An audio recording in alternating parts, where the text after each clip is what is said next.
우리가 지난 2주 동안 새로운 한 해를 맞이하면서 하나님께서 약속하신 소망의 길을 발견하고자 말씀을 나누었습니다.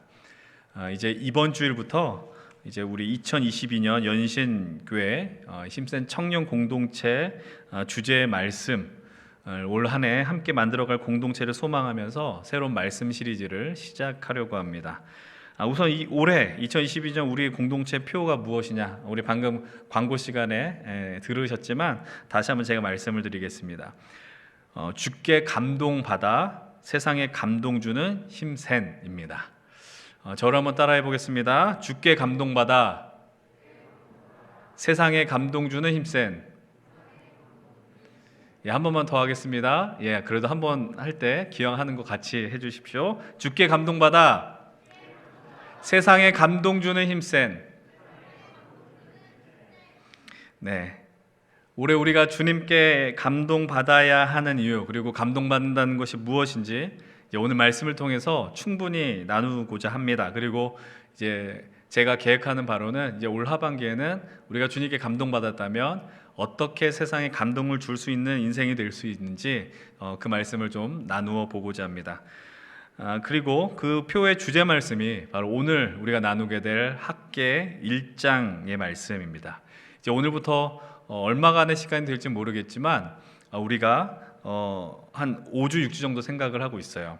이제 이 학계를 비롯한 또 그 외에 이제 하나님께 감동된 백성들이 어떻게 하나님의 역사를 이루어가는가 우리가 함께 말씀을 보면서 우리 청년들도 우리 힘센 공동체도 하나님께 감동되고 또 우리가 살아가는 곳에서 하나님 나라를 멋지게 살아가자 이런 동력이 되는 귀한 시간들이 이제 되면 좋겠습니다. 이제 함께 하나님의 말씀들을 보면서 오늘 은혜를 나누고자 하는데요. 오늘 본문 1절을 통해서 오늘 본문의 시대, 이 시대를 분명하게 알 수 있습니다. 다 함께 1절 말씀 함께 읽도록 하겠습니다. 1장 학계 1장 1절입니다. 시작. 다리오 왕 제2년 여섯째 달 곧 그 달 초하루에 여호와의 말씀이 선지자 학계로 말미암아 스알디엘의 아들 유다 총독 스룹바벨과 여호사닥의 아들 대제사장 여호수아에게 임하니라. 이르시되. 오늘 말씀을 나누면서 여러분이 조금 더 그 말씀을 잘 이해하기 위해서 우선 초반은 우리들이 성경 공부한다라는 심정으로 함께 좀 임할 수 있었으면 좋겠어요.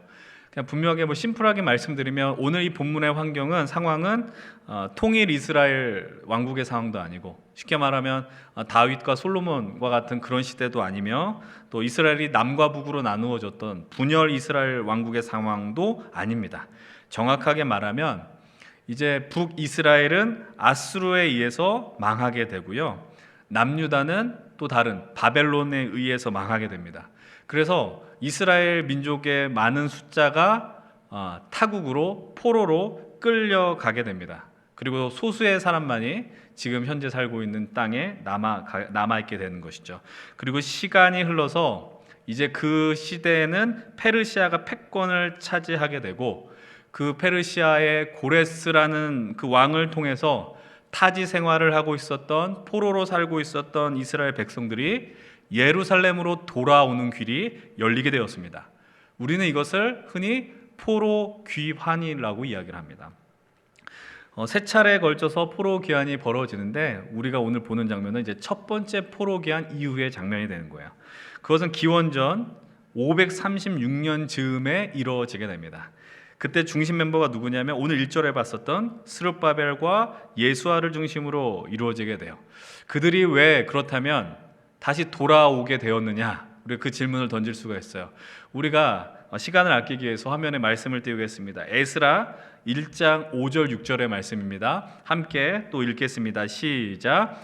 이에 유다와 베냐민 족장들과 제사장들과 레위 사람들과 그 마음이 하나님께 감동을 받고 올라가서 예루살렘에 여호와의 성전을 건축하고자 하는 자가 다 일어나니 그 사면 사람들이 은그릇과 금과 물품들과 짐승과 보물로 돕고 그 외에도 예물을 기쁘게 드렸더라. 아멘.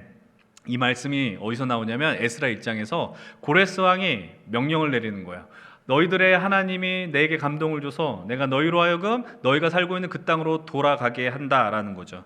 그때에 이스라엘 백성들이 감동을 받고 나오는 반응이 방금 읽었었던 에스라 1장 5절과 6절의 말씀입니다. 그들의 마음속에 하나님의 은혜를 베푸십니다. 그리고 그들이 예루살렘에 돌아가며 결심하는데 왜 돌아가느냐? 그 이유가 5절에서 분명하게 나오고 있습니다. 그들이 하나님께 감동을 받고 올라가서 예루살렘에 여호와의 성전을 건축하고자 했다라고 이야기를 하는 거예요. 돌아가는 이유는 성전을 건축하기 위함입니다. 6절의 말씀을 통해서 우리가 그들의 결단을 아주 분명하게 보는 거예요. 그들이 갖고 있었던 수많은 물품들, 은그릇, 금그릇들을 다 예물로 드렸다라고 성경은 기록하고 있습니다. 이건 억지로 내놓은 것이 아니라 아주 기쁘게 자발적으로 내놓는 예물들이었던 것이죠. 그럼 또 질문 드립시다. 왜 성전을 지어야 되느냐?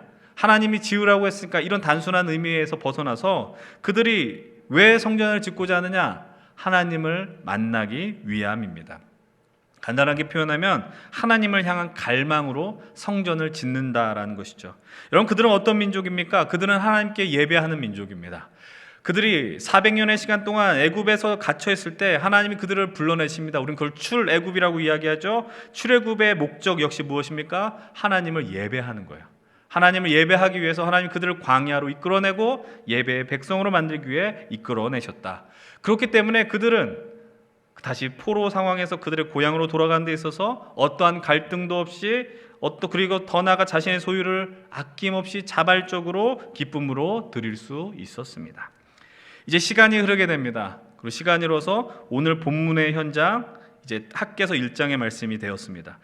오늘 1절은 이렇게 이야기해요. 다리오 왕이 즉위한 지 제2년이 되었다라는 겁니다. 본문의 연대는 어떻게 되느냐? 주전 520년경이 됩니다. 조금 실제로 차이가 있겠지만 그렇게 역사학자들은 보고 있습니다. 정확하게 말하면 스룹바벨을 중심으로 귀환한 첫 번째 무리들이 왔던 시간이 몇 년이라고 말씀드렸습니까? 바로 BC 536년 정도라고 이야기했어요. 근데 이제 세월이 흘러서 지금은 520년이니까 적어도 첫 번째 귀환으로부터 15년 정도에서 16년의 시간이 흘렀다는 것을 우리가 발견할 수 있습니다.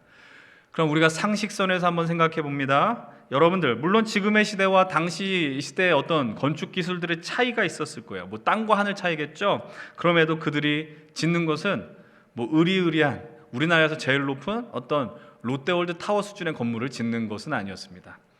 그냥 아주 화려한 성전을 짓는 것도 아니었습니다. 그냥 하나님 앞에 예배할 수 있는 성전을 지었다라는 것이죠. 그걸 짓기로 마음먹었던 것이 15년 전입니다. 그렇다면 이 성전이 세월이 흘러서 오늘 본문의 현장 속에서 지어지는 것이 정상일까요? 아니면 여전히 건축 중이어야 될까요? 성전이 완성되어 있는 것이 정상입니까? 완성이 안 되어 있는 것이 정상이겠습니까? 두말할 것도 없습니다.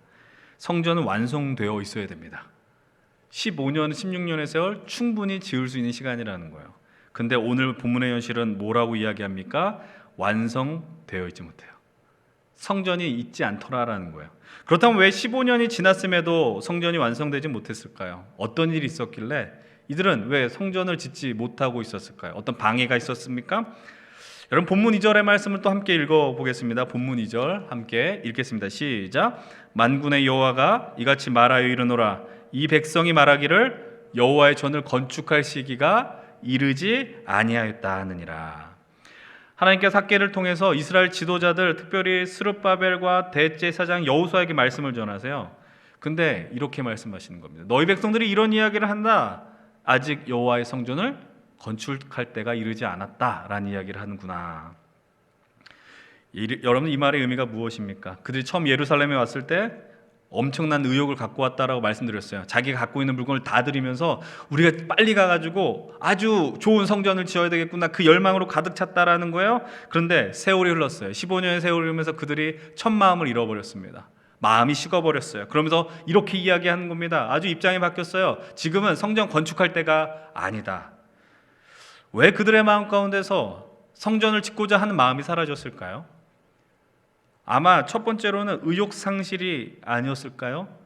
부푼 꿈을 갖고 예루살렘에 왔는데 막상 와보니까 아무것도 없어요. 폐허였어요. 성전을 짓기 위한 준비 재료들이 만만치 않은 거죠.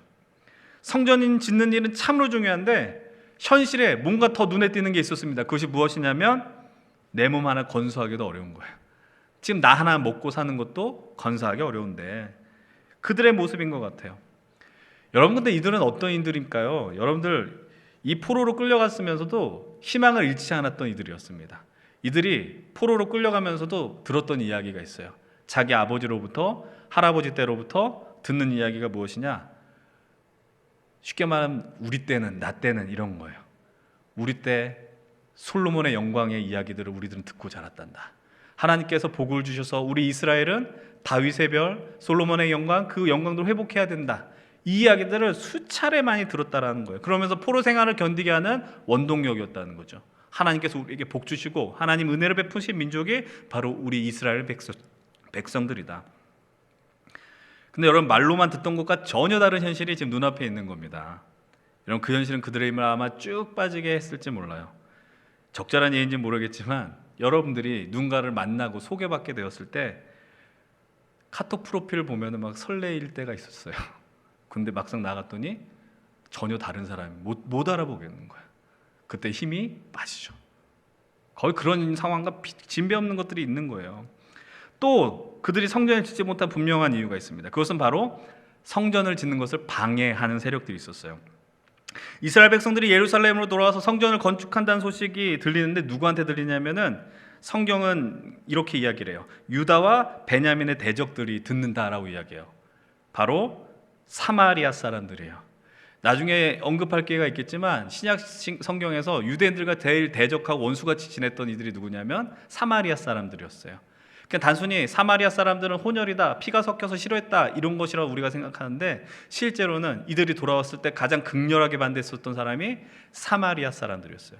그러니까 그 감정들이 계속 안 좋아서 신약 시대까지도 그런 마음들이 남아 있었다라는 것이죠. 어떻게 성전 건축을 막느냐? 함께 우리 본문의 말씀 읽겠습니다. 에스라 말씀인데요. 에스라 4장 5절로부터 6절 함께 또 보면 좋겠어요. 에스라 4장 5절로부터 6절 제가 읽어드리겠습니다. 바사왕 고레스의 시대부터 바사왕 다리오가 즉위할 때까지 관리들에게 뇌물을 줘 그 계획을 막았으며 또 아수에로가 즉위할 때에 그들이 글을 올려 유다와 예루살렘 주민을 고발하니라. 어떻게 막냐면은 관리들에게 뇌물 주면서까지 계획을 막는 거예요. 사악하지 않습니까? 요즘 시대에도 이런 악한 사람들이 존재해요. 힘이 있는 사람들한테 뇌물을 주면서 저 사람 잘 되게 하면 안 돼요, 저거 지켜야 하면 안 돼요, 이렇게 법적으로 투서를 하면서 그들의 행동 반경을 제한한다라는 겁니다. 그러면서 에스라 4장 24절에는 이렇게 이 현실을 이야기를 합니다. 함께 화면에 나온 말씀 읽습니다. 24절 시작. 이에 예루살렘에서 하나님의 성전 공사가 바사왕 다리오 제2년까지 중단되니라. 이게 에스라 4장의 마지막입니다. 그리고 이 본문의 현장에 이어서 어디로 연결이 되냐면 오늘 우리가 읽은 학개 1장으로 연결이 된다라는 거예요. 에스라 5장 1절과 2절을 보면은 학개 스가랴가 등장이 됩니다. 에스라, 느헤미야, 학개 스가랴 다 바로 비슷한 시기에 활동했던 이들인 것이죠. 이제 학개와 스가랴가 등장하면서 하나님의 성전이 건축되는 것을 이제 우리는 함께 보려고 합니다. 이제 학개 1장으로 우리가 돌아가겠습니다. 이들이 성전을 짓지 못하는 이유가 표면적으로는 사람들의 방해라고 이야기했어요. 사마리아 사람들의 방해 공작. 그래서 이 사건으로 인하여서 15년의 세월이 그 자리에서 멈춰 있었습니다. 누가 봐도 성전을 세우지 못한 명백한 이유가 됩니다. 근데 하나님께서 그들을 향해서 이렇게 이야기하십니다. 오늘 본문 학개 1장 4절의 말씀입니다. 함께 4절 말씀 읽겠습니다. 시작. 이 성전이 황폐하였거늘 너희가 이때에 판벽한 집에 거주하는 것이 옳으냐. 이 성전이 황폐했는데 너희들이 판벽한 집에 거주하는 것이 옳으냐. 여러분들, 판벽한 집이라는 게 무엇을 의미할까요? 가장 일본된 의미는 아니지만은 화려하다라는 의미가 있어요. 잘 졌다라는 것이죠. 그리고 판벽, 완전하게 벽이 다 세팅됐다, 지붕도 막혔다. 가건물이 아니고 그냥 사람이 살 수 있는 집을 지었다라고 말씀하고 있는 겁니다. 어쨌든 하나님이 그들에게 이렇게 말씀하시는 거예요. 나와 너희들이 만나는 이 성전은 이렇게 황폐하게 버려져 있는데 너희들이 어떻게 너희들이 살고 있는 집부터만 쓸 수 있느냐. 성전은 짓는 것도 시작하지 않았는데 어떻게 너희들은 그렇게 잘 먹고 잘 사느냐. 너희도 성전을 회복하려고 하는 의지는 있어야 되지 않느냐라고 질문하시는 겁니다. 일면 그들의 상황이 이해될 수 있다라고 생각돼요. 가난했었을 수도 있고 먹을 것이 없다. 그럼 우리는 이렇게 이야기해야 되죠. 하나님 그래도 좀 이해해 줄 수 있지 않습니까? 그런데 우리는 4절을 통해서 이미 그것이 진실이 아니라는 것, 변명이 지나지 않는다는 것을 발견합니다.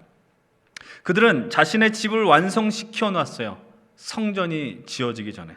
그리고 15년의 세월 동안 우리들이 하나님의 성전을 지어야 된다라는 어떤 동기부여될 만한 일이 없었습니다. 대신 자신의 삶, 우리의 집을 세워나가야 된다, 멋지게 만들어야 된다라는 그 열의는 가득했습니다. 왜요? 먹고는 살아야 하기 때문이죠. 그리고 외부로부터 위협을 지키기 위해 나를 지켜줄 보금자리는 필요하기 때문이죠. 그들은 열심히 15년 동안 살았습니다. 그러나 결과는 뭐라고 이야기를 하느냐? 6절의 말씀은 이렇게 이야기를 합니다. 학기 1장 6절 말씀 또 함께 읽겠습니다. 시작. 너희가 많이 뿌릴지라도 수확이 적으며 먹을지라도 배부르지 못하며 마실지라도 흡족하지 못하며 입어도 따뜻하지 못하며 일꾼이 삭슬 받아도 그것을 구멍 뚫어진 전대에 넣음이 되느니라. 그렇죠? 열심히 살았어요. 최선을 다해서 살았어요. 우리 삶에 내가 어떻게 살아야 될지 정말 확신을 갖고 살았어요. 그런데 수확이 적어요. 먹을 것이 있어도 배부르지 못하고 만족스러워하지 못합니다. 월급을 받았어요? 근데 주머니에 구멍이 난 것처럼 계속 빠져나갑니다. 이 구절이 마치 우리들의 모습 같지 않습니까?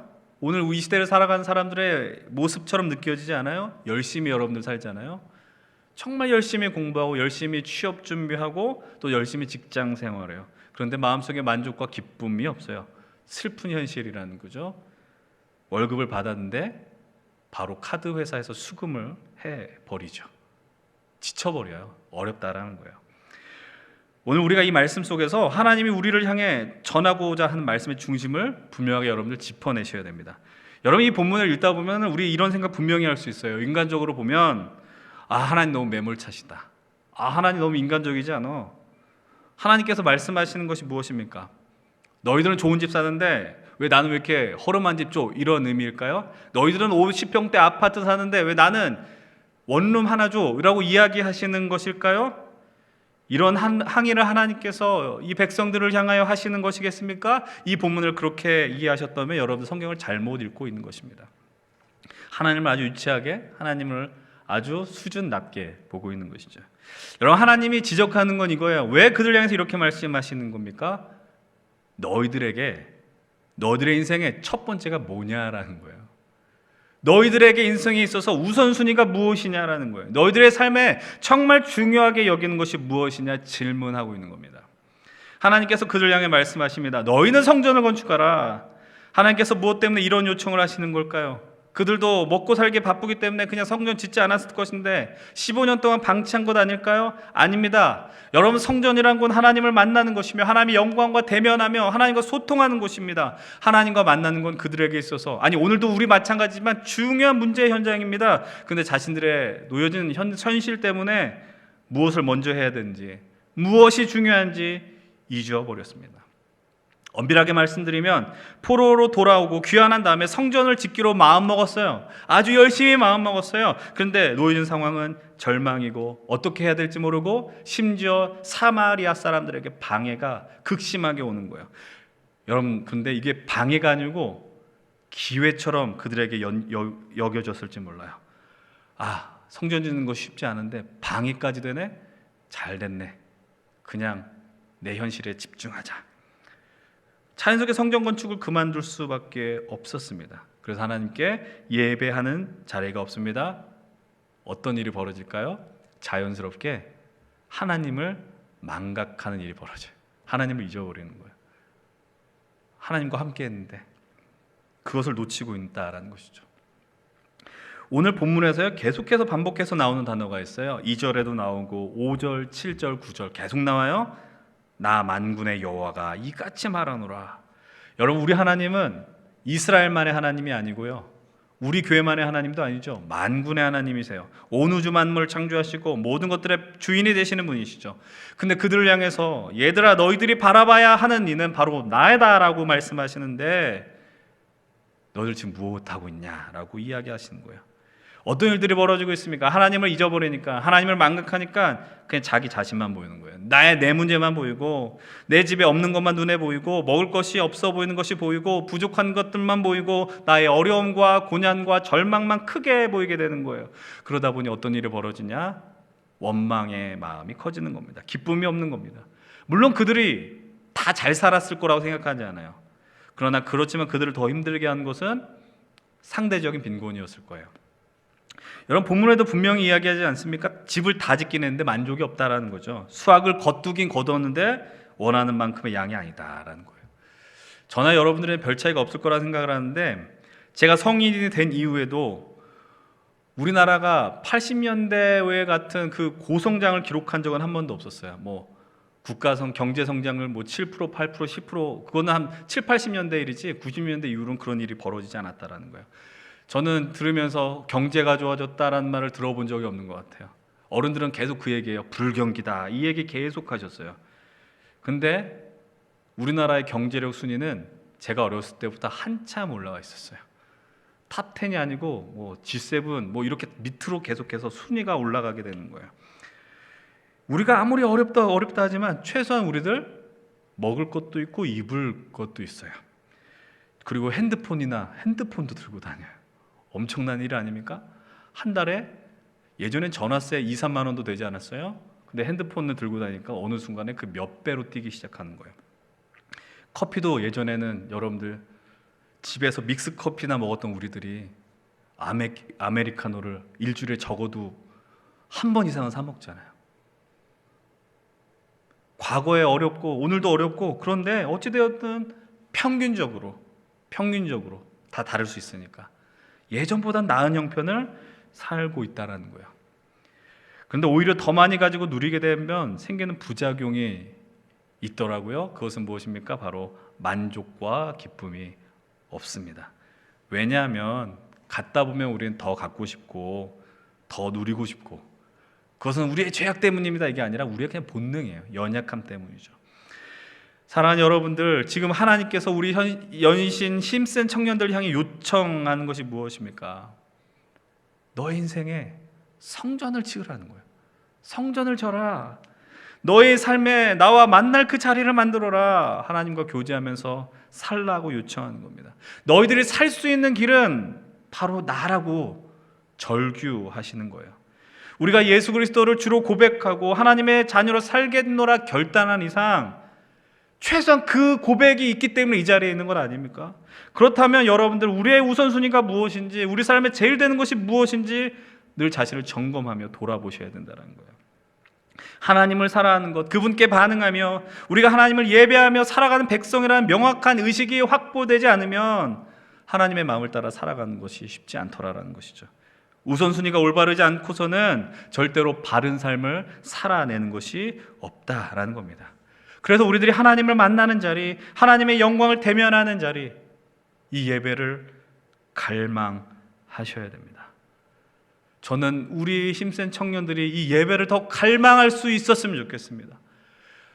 상황의 형편 때문에 온라인으로 예배하는 여러분들도 그 예배에 대한 갈망으로 꿈틀꿈틀대면 좋겠어요.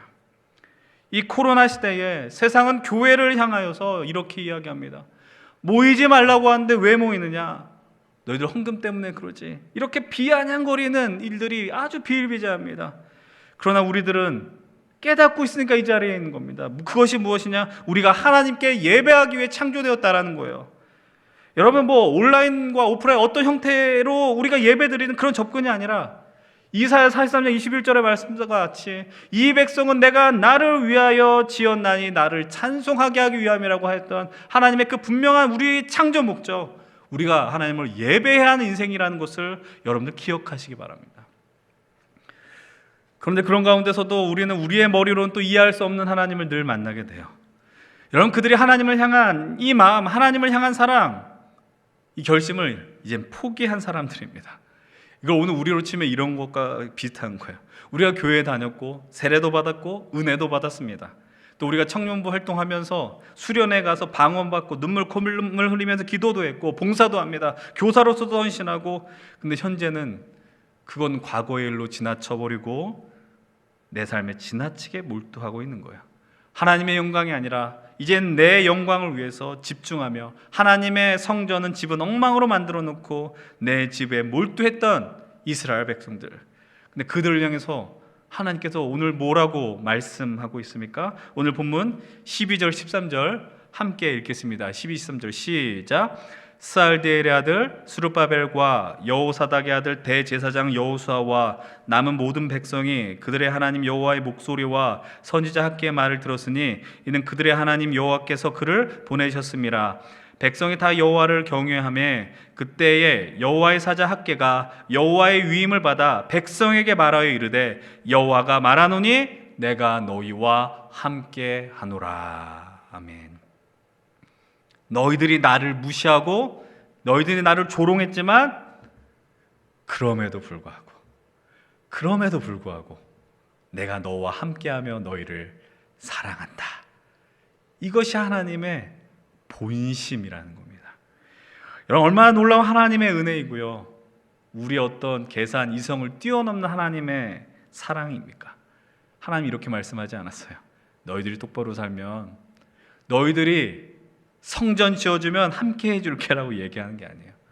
너희들 15년 동안 너희 마음대로 살았지만 너희들을 사랑하기에 내가 학개를 통해 너에게 말씀을 주고, 지난 15년의 시절은 내가 너희를 버린 시절이 아니었고 내가 너희들을 여전히 붙잡았으며 너희들을 향한 시선을 떼지 않았고 사랑했었는데 이제라도 너희들 돌아와 나와 함께하고자 한다 계속해서 외치고 계시더라라는 겁니다. 여러분, 로마서 10장 21절의 말씀은 이렇게 말씀하고 있습니다. 로마서 10장 21절 함께 읽겠습니다. 시작. 이스라엘에 대하여 이르되 순종하지 아니하고 거슬러 말하는 백성에게 내가 종일 내 손을 벌렸노라.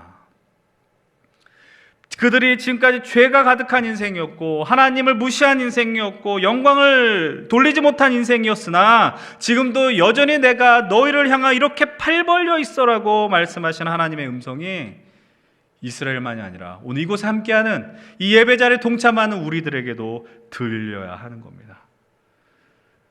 우리 사랑하는 힘센 청년 동역자 여러분들, 우리 하나님은 늘 일관된 하나님이십니다. 지금까지 우리를 향한 사랑을 단 한 차례도, 우리를 향한 시선을 단 한 차례도 거두신 적이 없으십니다. 우리들이 우리 멋대로 우리의 아니만을 돌보고 정신이 팔려있는 순간에도 우리를 향한 사랑을 포기한 적이 없으시더라라는 거예요. 이제 여러분들, 우리가 하나님의 모습을 봐야 돼요. 하나님의 움직임 액션을 봐야 돼요. 하나님께서 하나님의 사랑을 확인한 백성들을 향해서 그들을 회복할 수 있도록 인도하시는데 어떻게 인도하시느냐? 하나님의 말씀입니다. 여러분, 요한복음 1장 14절을 기억하십니까? 예수 그리스도의 오심에 대해서 요한복음은 이렇게 표현합니다. 말씀이 육신이 되어 우리 가운데 거하심에. 여러분, 말씀이 육신이 되어 우리 가운데 거하시는데, 거하신다란 말의 의미는 장막을 짓는다라는 거예요. 집을 짓는다는 거예요.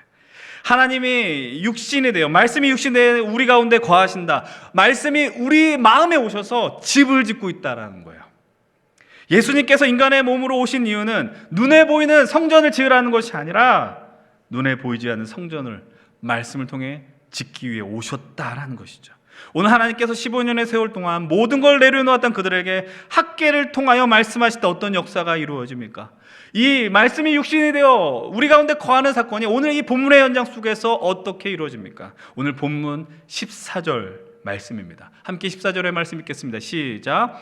여호와께서 스알디엘의 아들 유다 총독 스룹바벨의 마음과 여호사닥의 아들 대제사장 여호수아의 마음과 남 모든 백성의 마음을 감동시키심에 그들이 와서 만군의 여호와 그들의 하나님의 전공사를 하였으니. 여기서 중요한 단어가 두 개가 있어요. 마음, 감동. 하나님의 말씀이 그들 가운데 거하게 됐습니다. 하나님의 텐트가, 장막이 그들의 마음 가운데 지어졌더니 그들의 마음이 감동되었습니다. 오늘 본문에서 쓰이는 이 감동이라는 단어는 다른 곳에서 쓰이는 표현과 똑같은 것이 아니라 영혼, 루하라는 단어로 표현되었어요. 쉽게 말씀드리면 우리의 영혼이 하나님의 말씀으로 감동되었다라는 겁니다. 우리의 영혼이, 그들의 영혼이 말씀으로 새롭게 되었다라는 것이죠. 근데 이 말씀이 과거 우리가 봤었던 개역 한글에서는 어떻게 표현되었을까요? 우리 함께 또 14절의 말씀 개역 한글 버전으로 읽겠습니다. 시작. 여호와께서 스알디엘의 아들 유다 총독 스룹바벨의 마음과 여호사닥의 아들 대제사장 여호수아의 마음과 남은 바 모든 백성의 마음을 흥분시키심에 그들이 와서 만군의 여호와 그들의 하나님 전 역사를 하였으니. 여러분들 개역 한글에서는 이 감동이라는 단어가 뭐라고 표현되어 있어요? 한 번만 더 질문할게요. 여러분 이 감동이 뭐라고 표현되어 있습니까? 흥분이라는 단어로 표현되어 있어요. 우리의 영혼이 하나님의 말씀으로 흥분되었다라는 것이죠. 여러분 지금 여러분들 오늘날 시대에 무엇으로 흥분하십니까? 불이익을 당할 때 흥분하죠? 아니면 우리는 이 단어를 어떤 말초적인 신경이 자극받았을 때 그것으로 표현할 때도 있습니다. 근데 오늘 단어의 이 원뜻은 이거예요. 자고 있는 사람을 깨운다라는 거예요. 영혼이 자고 있어요. 죽었어요. 그런데 하나님의 말씀이 그들의 가운데 임하게 되면 죽어가고 무너져간 이들의 영혼을 완벽하게 깨워주시고 일으켜주시고 회복시켜주신다는 겁니다. 이 말씀을 오늘의 주제로 표현하면 하나님께 감동된다는 것은 바로 우리의 삶이 하나님이 이끌어가는 부흥의 영광을 맛본다라는 겁니다. 우리는 이것을 분명하게 인정해야 됩니다. 하나님의 말씀을 붙드는 자에게, 하나님의 말씀을 사모하며 사랑하며 살아간 자에게, 이 말씀을 따라 하나님 나라를 살아내려고 한 자에게 하나님 말씀을 통하여 영혼을 깨워주시고 감동시켜주시고 흥분시켜주신다는 겁니다. 잠시 제 개인적인 이야기를 드리는 것을 양해해 주시길 바랍니다. 제가 대학교 2학년 때, 학부 2학년 시절에 학교 생활은 정말 즐거웠어요. 제가 신학교 2학년 장신대를 다니면서 아주 행복하게 학교 생활을 했는데, 근데 그 시절에 학교 생활은 즐거웠으나 미래에 대한 어떤 불확실 때문에 막 걱정했던 시기가 있었어요. 신학교에 가긴 갔으나 내가 목사가 된다고 생각해 본 적은 한 번도 없었거든요. 신기하죠? 그런 소명이 없었던 시절이었기 때문에 친구들하고 노는 거 정말 즐거웠는데 마음속 깊은 고민의 시간이 존재했습니다. 그런데 당시에 저와 교제했던 분과 한 교회 예배에 참석하게 되었습니다. 여기서 제가 그 분을 얘기하는 이유는 지금 같이 사는 분이기 때문에 가능한 것이죠. 근데 제가 그때 한 번의 예배, 한 번의 말씀으로 그때 제 심장이 막 그렇게 떨렸었던 적이 없었어요. 그 당시에 젊은이들이 어마어마하게 모였던 교회였거든요. 그날 그 순간은 지금도 생생히 살아있어요. 그때 그 예배를 드리고 집에 가서 잠이 쉽게 들지 않았던 거예요. 그러면서 내가 앞으로 어떻게 살까? 어떤 삶을 살아내야 될까? 그때 확신을 갖고 내가 하나님의 말씀으로 뜨거워진다는 게 이런 것이구나. 새로워진다는 것이 이런 것이구나. 하나님의 말씀을 붙들고 이 영광스러운 이 설교자의 삶을 살겠노라. 그 마음을 품고 그 이후로 흔들림 없이 왔다라는 것을 여러분들에게 고백 드릴 수 있습니다. 이렇다 하나님의 말씀은 능력이 있어요. 자고 있는 영혼을 깨우며 삶을 흔들어 버리는 놀라운 역사가 그 가운데 있더라는 것이죠. 여러분이 저와 같이 다 목회자의 삶을 살라는 게 아닙니다. 이 말씀으로 주님으로 인해 감동될 때 우리가 어떤 삶을 살게 될지 예측할 수는 없으나 그러나 그 삶은 주님 앞에 더욱더 존귀한 삶이 되는 것을 여러분들 믿으시기 바랍니다. 이제 오늘 마지막으로 말씀 한 부분을 더 보고 마치려고 합니다. 함께 다시 1장 1절 그리고 15절의 말씀을 보려는데요. 여러분 1장 1절 한번 눈으로 한번 잘 보세요. 다리오 왕 제2년 여섯째 달 그 달 초 하루에 이 말씀이 임했습니다. 그리고 함께 1장 15절 한 번 더 봅니다. 15절의 말씀 함께 읽겠습니다. 시작. 그때는 다리오 왕 제2년 여섯째 달 24일이었더라. 학계가 처음 말씀을 받고 외쳤을 때 날짜가 오늘 우리식으로 표현할게요. 6월 1일이었습니다. 그런데 이제 그들이 그 말씀을 받아 마음이 감동되고 흥분되어져서 다시 성전 공사를 시작하는 게 며칠이냐라는 것이죠. 바로 6월 24일입니다.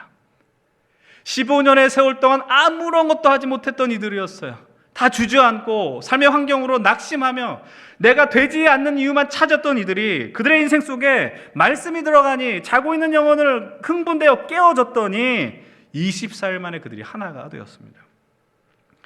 15년 동안 헉헉대며 살아가고 소망 없던 인생에 말씀이 들어가니까 그들의 영이 감동되니까 흥분되니까 24일 만에 성전을 짓는 역사가 이루어졌다라는 것이죠.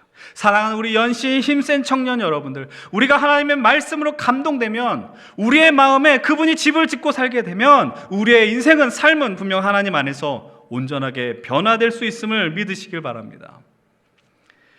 이제 어느덧 2022년 세 번째 주일이 됐어요.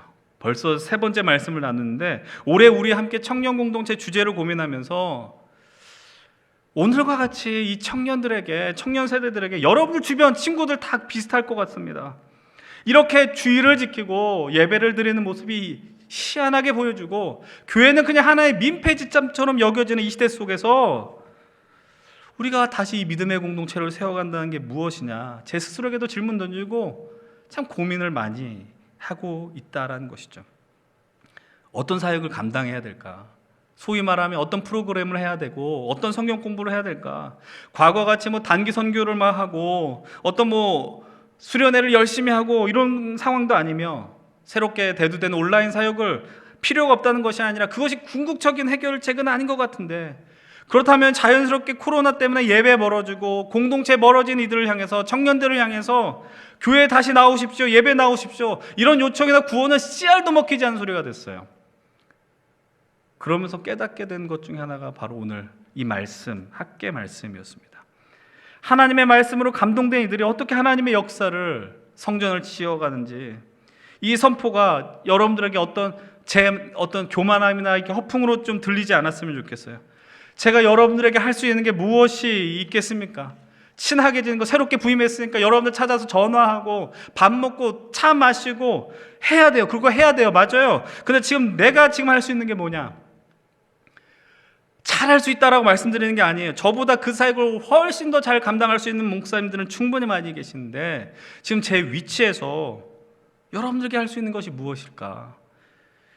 이 하나님의 말씀을 나누는 건 외엔 없다는 걸 깨닫게 됐습니다. 이 말씀이 살아가는 여러분들에게 선포될 때 우리의 영혼이 감동되고 흥분되어 놀라운 역사를 이루기를 소망한 것뿐이었어요. 과거 예전처럼 수련회하고 또 부흥 집회하면서 말씀 전하고 결단하는 순간들, 물론 지금도 할 수 있겠지만 그런 완전한 순간이 오기 전까지 제가 결단한 건 이것입니다. 매주 이 예배의 자리가, 이 말씀을 전하고 선포하는 자리가 우리가 흥분되는, 말씀으로 흥분되어서 우리가 영혼이 깨어지고 하나님을 향한 갈망이 일어나는 시간이 되고자 하는 그 결심을 이 시간 고백하게 되는 거예요. 제가 어떤 명설가의 설교 그런 것은 되지 않지만, 이 시간을 통해서 여러분들 어떤 특정한 시간, 수련회나 부흥회는 그때만 은혜 받는 것이 아니라 매주 드리는 이 예배 가운데 우리의 영혼이 뜨거워지고 한 영혼이 주님께 감동됨으로 우리가 하나님의 백성이구나, 하나님 나라를 살아야 되는구나, 이 말씀을 전하기를 결단하고 최선을 다해 나가겠다라는 고백을 합니다. 그래서 올 한 해 저와 여러분들이, 우리 주님께서 우리의 삶을, 우리 인생에 오셔서 집을 멋지게 지어주시고 그래서 우리를 승리의 길로 인도해 주실 것을 간절히 소망합니다.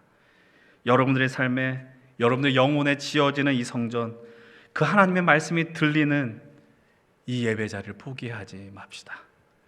그리고 지금 잠시나마 여러 상황들로 인해 이 예배를 떠나 있는 자들, 대면하지 못한 이들도 다시 돌아오면 참으로 좋겠습니다. 그래서 우리가 함께 이 예배를 갈망하고 하나님의 영광을 갈망하며 우리 힘센 청년들이 함께 모여 예배하고 하나님의 말씀을 감동받아서 지금 시대에 무너진 것 같은 교회의 능력, 말씀의 능력이 무너진 것이 아니라 여전히 오늘도 살아있고 힘이 있어서 이 시대를 살리고 우리가 그것으로 인해 하나님의 나라를 멋지게 살아가겠노라 결단하는 놀라운 예배 공동체 되는 우리 모두가 되길 간절히 축원드립니다.